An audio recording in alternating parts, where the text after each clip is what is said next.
I just thought I'd show you a little bit about like soil care, because I do write this in the soil guide, but it's not that clear, I don't think. So I thought a video would be a good way to show it.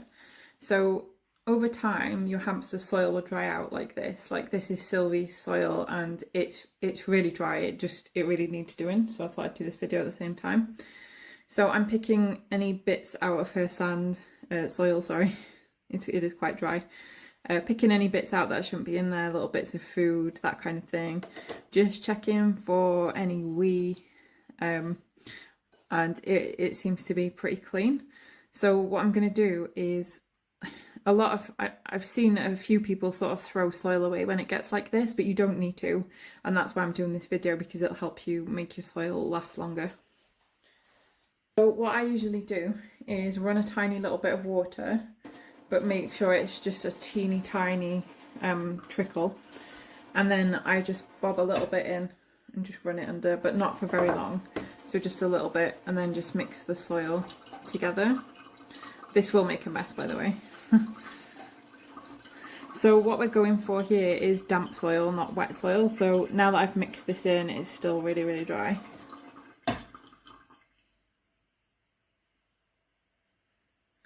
So every time I'm just adding a little tiny bit more water.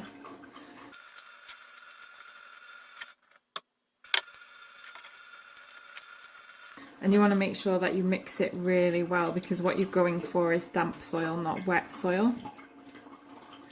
So what I'm doing is just kind of like rubbing it like this, almost, you know, like when you're making scones or something like that, and you kind of rubbing fat into flour. It's that sort of action.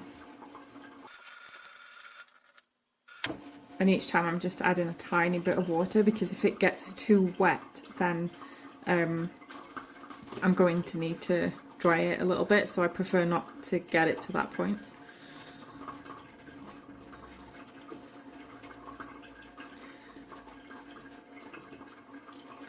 But by the same token, I don't want it to dry out like really fast, so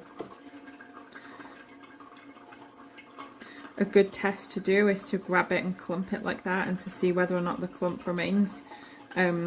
That's a really good way to test sort of how damp the soil is. Like there should be some cling to it, but not tons.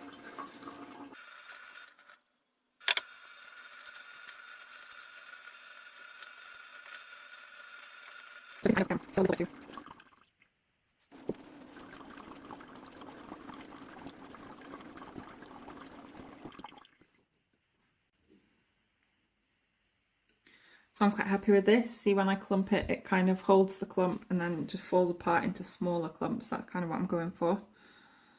This is a good, for me, this is a good texture.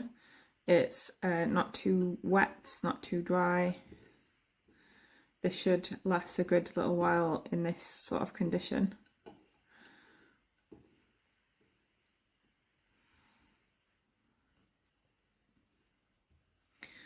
Now you can see that it's kind of fluffed the soil up quite a bit, but if I wanted to, this would be a good time to just top up the soil with some fresh soil, and this does the same. It's really quite close to the same consistency. So we've topped it up with a little bit of fresh soil and damped it. This is now absolutely fine. You can see there I've just used a really small handful of fresh soil, so yeah, that's kind of what I would do to make it so that I can use the soil again without going through too much soil. And then something that Sylvie and I have invented together is soil sprinkles. So I'm going to start adding these onto Etsy and the website, so you can get these with soil if you want to. And I'm just putting a little sprinkle. These are basically safe grains. So the idea being that I've put these grains onto Sylvie's soil. She can either come in here and forage the grains, and these are all fine to be in the soil. And if she doesn't forage them, they'll sprout and they'll grow into like wheatgrass and various other little bits and pieces. So it's kind of fun, because they're either food or they're plants or they're both. So the last time when Sylvie first arrived, I put some wheat just sprinkled on the edge, and she loved it and she picked up quite a bit of it. But then in the last couple of weeks, I've had some actual wheatgrass growing in here. So I thought, well, actually, that's a great idea because, you know, you don't have to water them or anything. You know, not all of them will sprout in these conditions, but some of them will. Grains are pretty healthy for your hamster, so this is a really nice way of just like adding a little bit of extra enrichment to the soil. So that's how you can refresh your soil and save yourself a little bit of time and money.